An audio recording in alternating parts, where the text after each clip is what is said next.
Good morning, everyone. Welcome to Delta Entertainment. I am your host, Lincoln Kenobi. And before we get started, would like you guys please hit that like button and please subscribe to my channel. Would appreciate that very, very much. All right, let's get into this. So, we got a follow up case between Alyssa Mercante and Smash JT. And let me tell you, man, Alyssa Mercante is making so many excuses to try to get this, to try to win this battle. And may not happen. It's not going to happen, bro. So, here we go. Elizabeth McCarthy exposes private information of prominent YouTubers in amended lawsuit complaint against Smash TT. You know, it all started when Smash TT made a comment about a certain game that was not that great and everything. And then, of course, Alyssa went out and just attacked him. And it was not just him that he attacked. She attacked Var Dark, Grums, a whole mess of YouTubers, man, for their opinion on something. And for Smash JT, she not only she not just threatened him, she threatened his family too, and that's something that you do not do. That crosses the line. So then she tries to sue him and everything, but thanks to the help of Valiant Renegade, Smash TT's got a lawyer who is on the case and is really destroying Alyssa Mercante.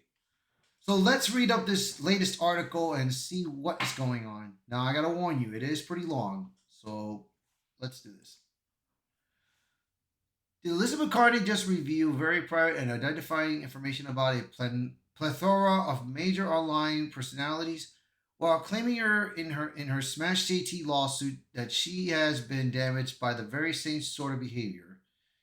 In late 2024, former Kotaku senior editor Alyssa Mercante filed a lawsuit against YouTube's personality Smash TT in the United States District Court for the Eastern District of New York, represented by attorney Ron Coleman of the Coleman Law Firm.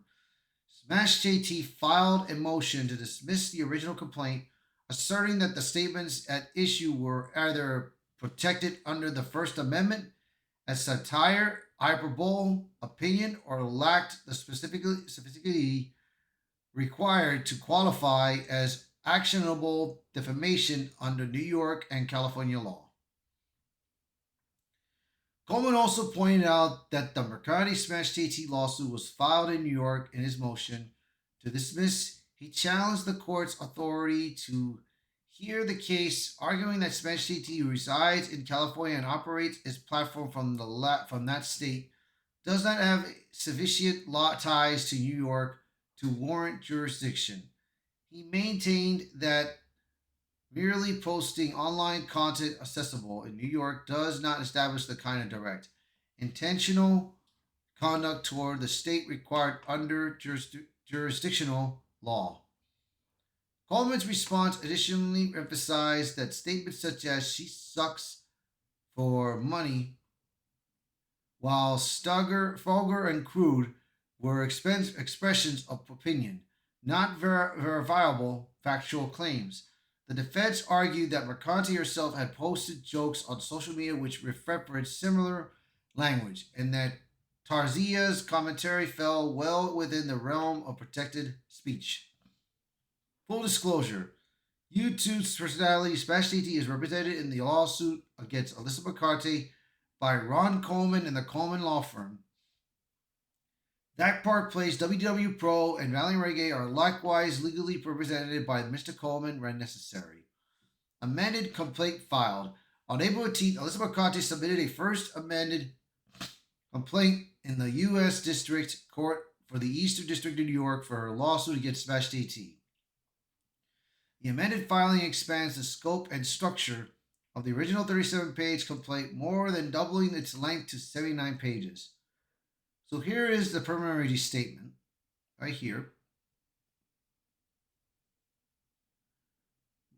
Modern video game enthusiasm is marked by the presence of semi-organized, outrage-driven campaigns for harassment like 2014's infamous Gamergate.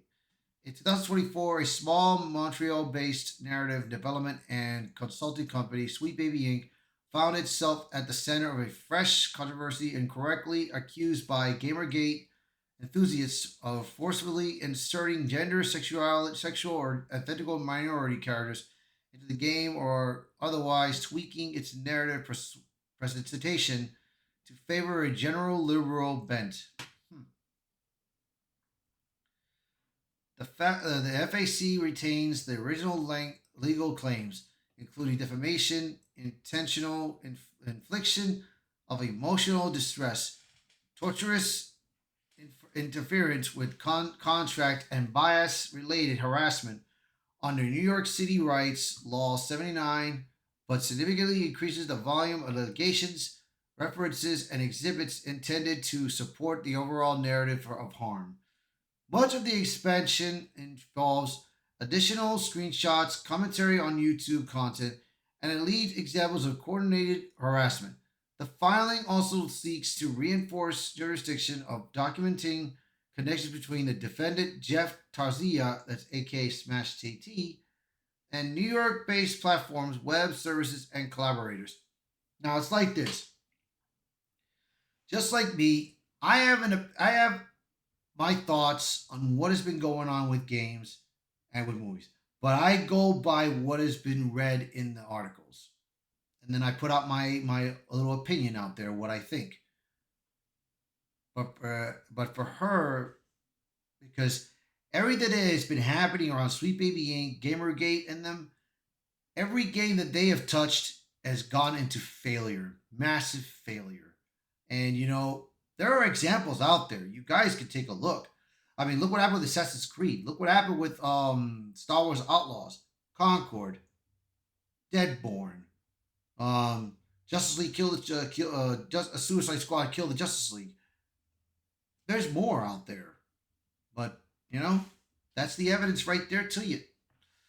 To notable additions to the amended complaint are new legal theories that had not been formally introduced to the original filing.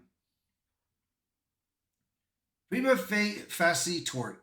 This is a seldom invoked New York common law claim that provides a civil remedy when a defendant intentionally inflicts harm without excuse or justification.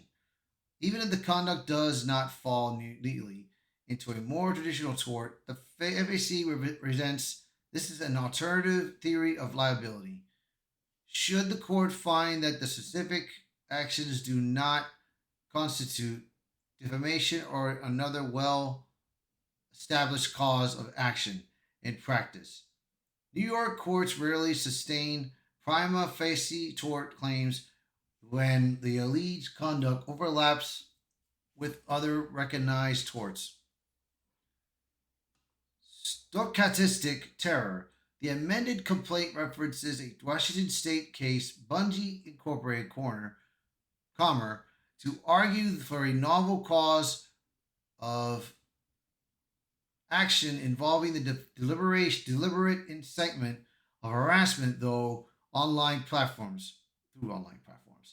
While the complaint acknowledges that stochastic terror is not yet recognized as a tort under New York law, it urges the court to adopt a new common law remedy that captures the phenomenon of content creators allegedly using indirect cues and language to inspire targeted harassment by followers. The plaintiff argues that Tarzia's repeated invocation of her name, likeness, and identify across the multiple platforms are amounted to a calculated strategy to provoke and outsource harassment. While these additions broaden the legal scope of the case, they also introduce novel theories that may face significant scrutiny from the court, particularly at the motion to dismiss stage. The judge will need to determine whether such causes of action are legally viable or whether they duplicate or overlap with existing claims already being considered under better established doctrines. Allegations against Smash TT.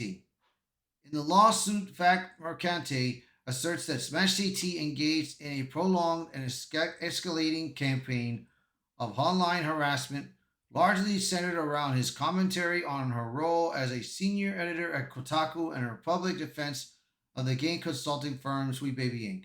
According to the FAC between March 2024 and 2025, Tarsia created at least 90 videos in which Mercante was either a central subject or prominently referenced. The complaint states these videos amount to over 150 hours of cumulative content, many of which include her name in the title of her image and thumbnails. Tarsia, through his YouTube channel and blog, often discussed Mercante's reporting public statements and affiliations with gaming related controversies, particularly the backlash involving Sweet Baby Inc.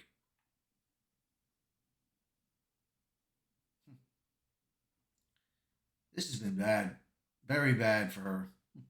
The FAC further alleges that harassment toward Mercante intensified following the publications of new content by Tarzia, though it does not accuse him of directing or orchestrating such behavior. It cites the appearance of her personal information, including alleged posts on Kiwi farms, as a consequence of the heightened online attention. No evidence is provided that Tarzia posted this information himself, but the information implies a causal link between his videos and the timing of the third party disclosures. A central claim in the FAC is that Tarzia made the defamatory statements, including the allegation that Mercante had previously engaged in activities considered unlawful under socialization status statutes. The complaint asserts this claim is categorically false and damaging, and the Tarzia continued repeating or implying it even after being contacted by Mercante's legal counsel. The FAC includes screenshots and citations of specific videos where the plaintiff contends these statements were either made directly or strongly insulted.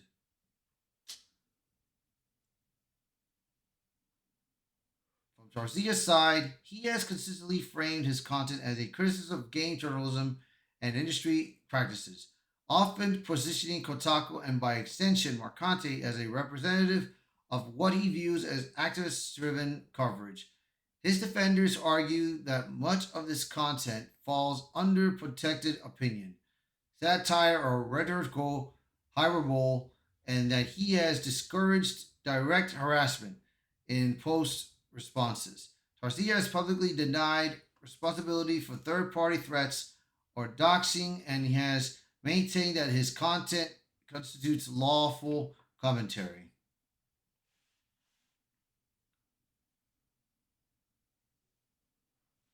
Employment timeline discrepancy. While the original complaint claims Mercante was forced out of Kotaku and had her contract bought out due to Tarzia's conduct, the FAC expands upon the timeline and introduces more direct language, accusing Tarzia of being the proximate cause of her termination. Please, bro. It says here that she wrote, "This decision was made before the layoffs, but now I'm even more glad I made it." Please. This is despite prior public statements from Mercante that she left the company voluntarily prior to a round of layoffs. Doc's allegations and release of YouTuber private information. The amended complaint reiterates the accusation that Smash CT engaged in or encouraged Doc's behavior, defined here as the public dissemination of private or identifying information. In expanding on this claim, the amended complaint introduces additional content creators who are not listed as defendants but are described as part of a broader online ecosystem, allegedly contributing to the harassment campaign. So you got Grums here who made a statement here. They doxed every YouTuber they could in Alyssa's filing in a lawsuit against TS Mash JT, including perhaps Rev Says Dezu. Why these people are having not to do with the lawsuit? Here's why they wanted to dox. They wanted to put out info about out in public, and they wanted. So right here, these are the names that they included. Toasty with the Mosty, Ray says Azu, 8-Bit Eric, Mantra Dukes. According to the complaint, these creators frequently published content that mirrored Tarzia's language, themes, and timing, allegedly amplifying negative attention toward Mercante. The filing stops short of alleging direct wrongdoing by these individuals, but implies their coverage further intensifies the harassment environment. One additional figure mentioned in the complaint is the YouTuber known as Rio Hypnotic. While also not a named defendant, the amended filing goes into unusual detail in attempting to establish Hypnotic's location. It references shipping labels from Amazon packages visible in this MAGA unboxing videos to claim he resides in a specific area. The complaint argues that this geographic tie supports jurisdictional claims against Tarzia, who has collaborated with Hypnotic in the past.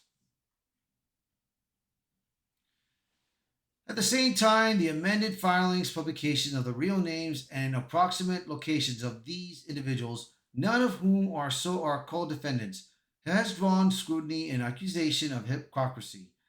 The document presents these disclosures while simultaneously asserting that the publication of Mercante's similar identifiers constitutes unlawful or harmful conduct. It should also be noted that in the initial complaint, Mercante published Smash JT's full home address while redacting her own. Legal analysis and challenges. Despite the expanded length of the amended complaint, nearly doubling the original filing with 79 pages and over 380 paragraphs, the case still faces several legal hurdles that may be tested in future motions. The new filing adds layers of detail and introduces additional legal theories, but it's unclear whether these additions will overcome the procedural and substantive issues highlighted in the defense's motion to dismiss.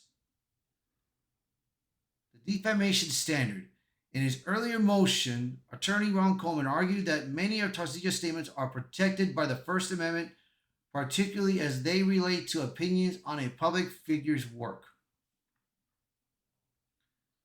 Under both New York and California law, for a statement to be defamatory, it must be both probably false and made with actual malice if the subject is a public figure.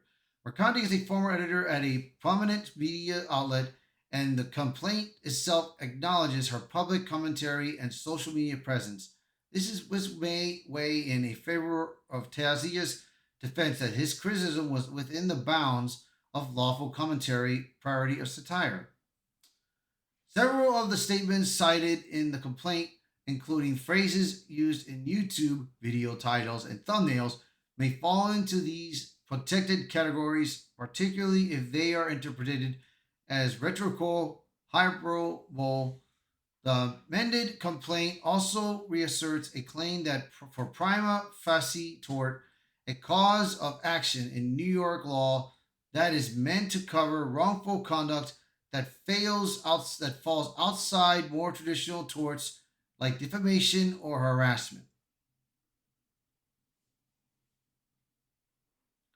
However, courts have historically limited its use to cases where no other viable claim applies. In this case, the plaintiff has already brought multiple tort claims, including defamation, intentional infliction of emotional distress, and tortious interference with contract, which may render the prima facie tort claim redundant. This could serve as grounds for dismissal of that particular count. Stochastic terror theory. The most legally ambitious component of the amended complaint is the introduction of a cause of action of stochastic terror, a term used to describe the incitement of targeted harassment through public rhetoric and without direct instruction to do harm. While the complaint offers a detailed explanation of the theory and references a Washington state court's default judgment recognizing it in a separate case. New York has not adopted this concept as a recognized tort. The complaint alternately pleads this under the theory of prima facie tort of the if the court is unwilling to adopt stochastic terror as a standalone claim. However, because the legal community has not yet established clear precedent for this framework in New York, it remains uncertain whether the court will allow the claim to proceed. My God. This case has gone way above and beyond, dude. Alyssa is trying very hard. She's trying very hard to get Smash to take down Smash JT, bro.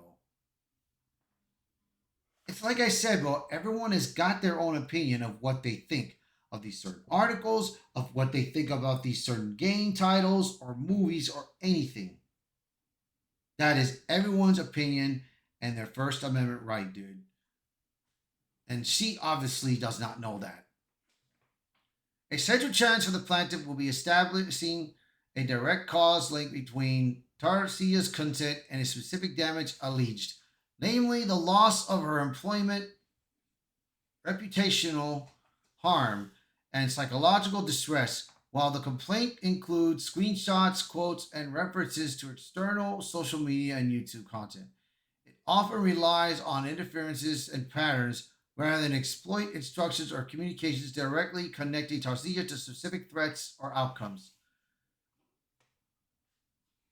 So this is her quote and comment. I suck, you know what? I tell you, man.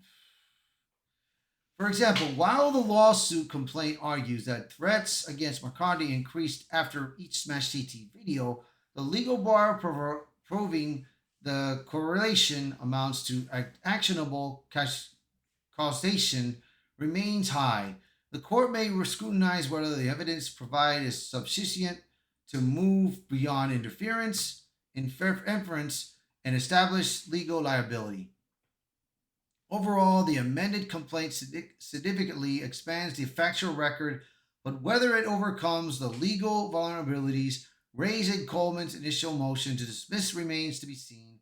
The court will likely weigh the balance between protecting individuals from coordinating harassment and upholding First Amendment protections for online speech, particularly in case involving public figures and controversial commentary. Conclusion: with the amendment Mercante lawsuit complaint now filed, it's likely that the Smash TT legal team will respond with renewed motion to dismiss. Yeah. So yeah, this is by far she's gone too far, bro. She's trying to do everything in her power to win this case, and I don't think it's gonna happen, bro. I don't think she ain't gonna win this. And I'm rooting for Smash JT, bro. I'm rooting for him, bro. So you guys let me know in the comments below. What do you guys think of this article? So please, very much, please share this video. Post a comment below. Let me know your thoughts. Thank you for watching this video. Thank you for being part of the channel. And I hope to see you guys until next time. Bye, everyone.